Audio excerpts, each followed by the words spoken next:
Hello! Today is Friday. It is 4:11 in the afternoon. I want to keep you posted with my thoughts, the way I positioned.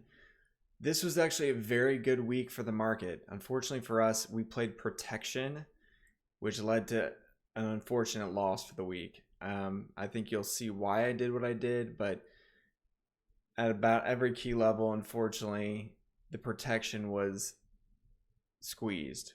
And when things are in this much of a trend, it's hard to fight. I will show you what I did. And again, this is for informational uses only. This is not for the purposes of selling by any means. This is for clients to keep them aware of what I'm doing. I'm very vulnerable in doing these videos. I don't think many advisors do these weekly because really it's about a long-term perspective. And so I still feel like it's important, especially in times like this, to keep clients aware of what's going on, the good, bad, and ugly. So here's the reality, and here's the frustrating part, okay? I was short several times this week, okay? I'm only doing a 30% short, so I'm never going to get killed. But this is unfortunate. This is not fun. But the positive side of this, of all of this, is buyers are coming in.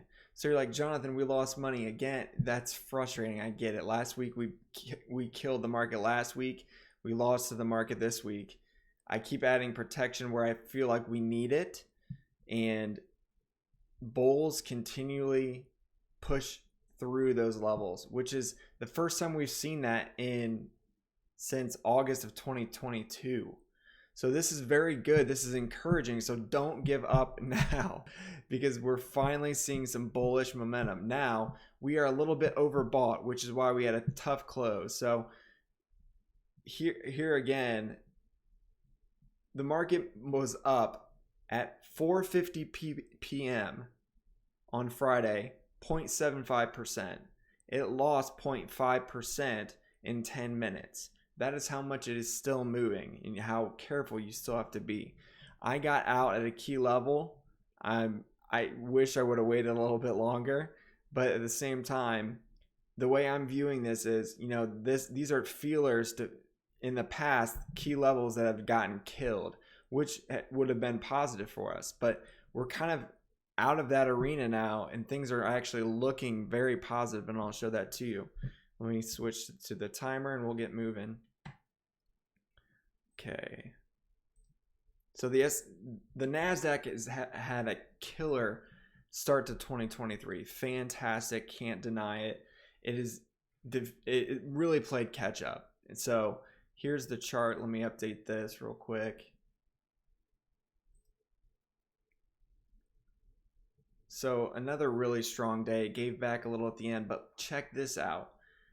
Once we broke and held the 50-day moving average, it was a magnet to the 200-day moving average. We have not, since August of 2022, even been near the 200-day moving average. That is a huge positive. These growth names, big tech, drive the market in most cases. Under the hood, things are still very strong. So number one, it was a negative week. It's unfortunate. You have to move on and say, we added protection where we should have. Like here, I added protection thinking, hey, we could get a rejection. And on Wednesday, I'll show this candle to you. On Wednesday, check this out. This was a 1.8-ish% move down. We were short. It moved that quickly higher. And that day we were only 0.15% positive in our short. That's how quick it is moving. So we are in a completely different environment.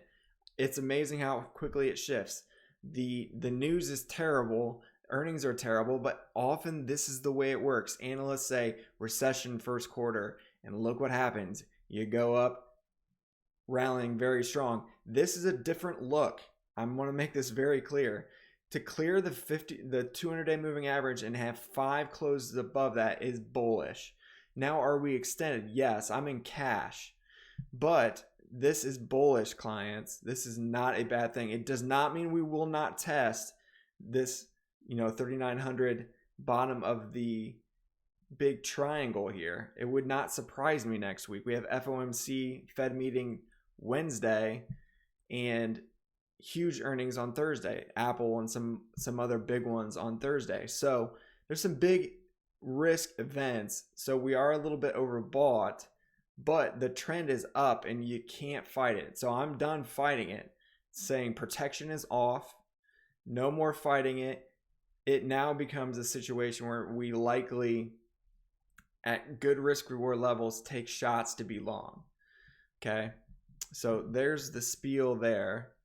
Let me show you sectors. We've been spot on with sectors and calling these out. XLY, XLY, and XLC. Communication and discretionary we thought would be the leaders, and they led again this week.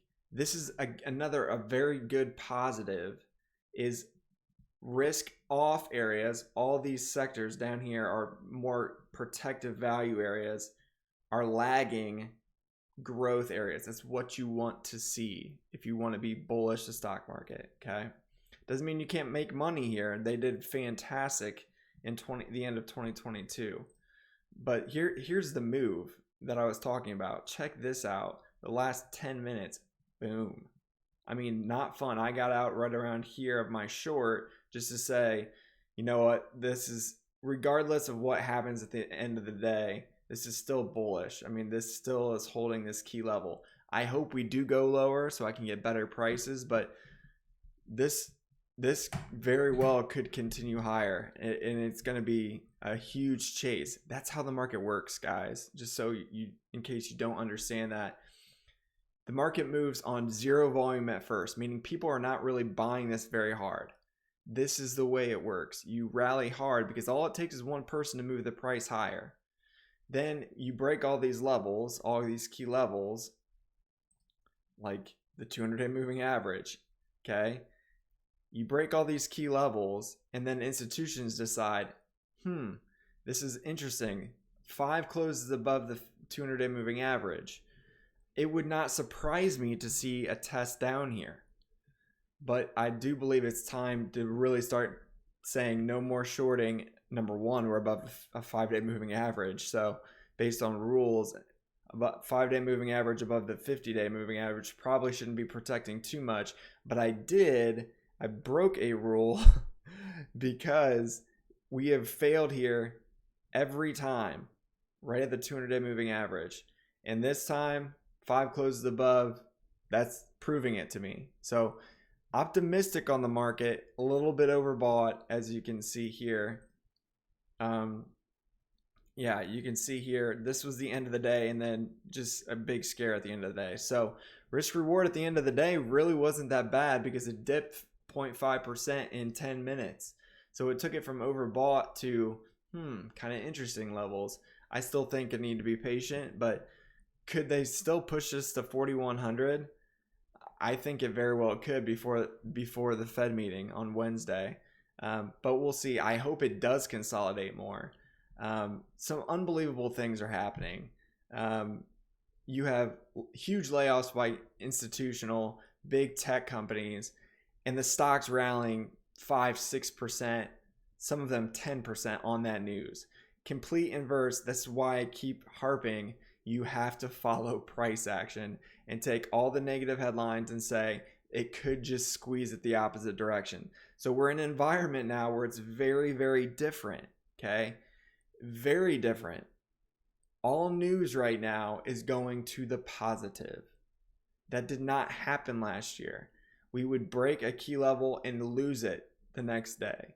This time, we're breaking a key level, scaring below, and rallying, squeezing higher. So again, the economy could go into a recession and the market absolutely rocket. I'm not saying it's going to happen, but it would not surprise me based on the pessimism still. Again, analysts are still predicting a recession in the first quarter when historically in a midterm year, you have a fantastic first quarter. So it's going to be very interesting to see how this pans out. What I can tell you I can tell you that next week I'm not going to be taking a ton of risk. it's still an environment where risk reward is like, geez, we just had a huge run. Be careful. Plus a Fed meeting, you could have a 2 to 3% move on nothing. That's just the way it works. So small positioning, I'm not going to get killed either way, but be optimistic here because everything under the hood is pointing to that. Doesn't mean we won't see pullbacks, but there are some really good signs. Number one, check this out. This is what I'm saying. This is very different character than what we have seen before. Okay. Every time we've rallied here, what's the difference? We had still new lows, more lows than highs. This time we're breaking out and look, new highs. Very different character, more participation in the market. That is not a bad thing. Doesn't mean we're just going to skyrocket, but some other areas I'm watching is IWM. Let me update that because I think it struggled at the end, but still very, very strong. Holding the 5-day moving average, this orange line, very, very good. Still can't fight this one. I need to update this. Yeah, it still scares me how overbought it is, but it can remain that way because breadth, for the first time in a long time, is very, very strong. One more. The ticker is VEU. We have to be objective about this. Okay, this is a very interesting one. Okay. Vanguard, all world, without, meaning not including the United States stocks. Here's what's interesting. For the first time in a long time, stocks are doing much better across the sea. Okay, so we have to be objective about that and might have to add some there too. Okay, so I know what we're told, U.S. stocks will long-term outperform. I don't disagree, but this is about as trendish as it can possibly get. 5-day moving average, boom, bump. 5-day moving average, boom, bump. I mean, that's exactly what you want to see. Buyers, every time it touches this. This is what scared me today was, hey, we're getting a little weakness across the sea, and we kind of saw some weakness into today's close, but QQQ, what a beast. What a move.